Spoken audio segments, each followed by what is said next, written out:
വിവാഹ തട്ടിപ്പുമായി ബന്ധപ്പെട്ട് പുതിയ കേസ് റിപ്പോർട്ട് ചെയ്തു. 7 മാസത്തിനുള്ളിൽ വിവിധ സംസ്ഥാനങ്ങളിലായി 25 വ്യത്യസ്ത പുരുഷന്മാരെ വിവാഹം കഴിച്ച 23-കാരിയായ സ്ത്രീയെ രാജസ്ഥാൻ പോലീസ് അറസ്റ്റ് ചെയ്തു. വിവാഹ റാക്കറ്റിന്റെ ഭാഗമായിരുന്നു പ്രതി അനുരാധ. വിവാഹ തട്ടിപ്പുമായി ബന്ധപ്പെട്ട് ലഭിച്ച പരാതിയുടെ അടിസ്ഥാനത്തിലാണ് പോലീസ് യുവതിയെ അറസ്റ്റ് ചെയ്തത്. വിവാഹത്തിന് ശേഷം പണവും സ്വർണവും മോഷ്ടിച്ച് കടന്നു കളയുന്നതാണ് യുവതിയുടെ രീതി. എല്ലാവരെയും വിവാഹം കഴിക്കുന്നതിലൂടെ മോഷണം മാത്രമായിരുന്നു അനുരാധയുടെ ലക്ഷ്യം. വിവാഹം കഴിക്കാത്തത് മൂലം നിരാശരായ വരന്മാരെ യുവതി ലക്ഷ്യം വെച്ചത്. വധുവായി അഭിനയിച്ച് നിയമപരമായ രേഖകൾ ഉപയോഗിച്ച ഇരകളെ വിവാഹം കഴിച്ച് കുറച്ചു ദിവസം താമസിച്ച ശേഷം രാത്രിയുടെ മറവിൽ മോഷണം നടക്കും. പണം, സ്വർണം, ഇലക്ട്രോണിക് ഉപകരണങ്ങൾ എന്നിവയുമായി അപ്രത്യക്ഷമാകുകയായിരുന്നു പതിവ്.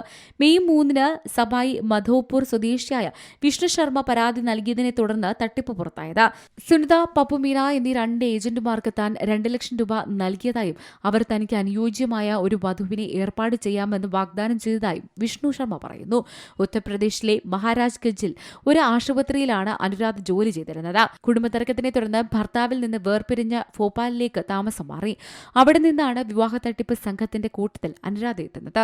ഈ ഏജന്റുമാർ 2 മുതൽ 5 ലക്ഷം രൂപ വരെ ബ്രോക്കർ ഫീസ് വാങ്ങിച്ചാണ് അനുരാധയെ പോലുള്ള യുവതികളുമായി വിവാഹം നടത്തിക്കൊടുക്കാറ്.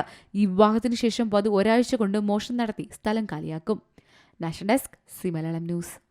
ഏറ്റവും പുതിയ വാർത്തകളും വിശേഷങ്ങളും വിരൽ തുമ്പിലറിയാൻ സി മലയാളം ന്യൂസ് എല്ലാ ഡിജിറ്റൽ പ്ലാറ്റ്ഫോമുകളിലും ലഭ്യം.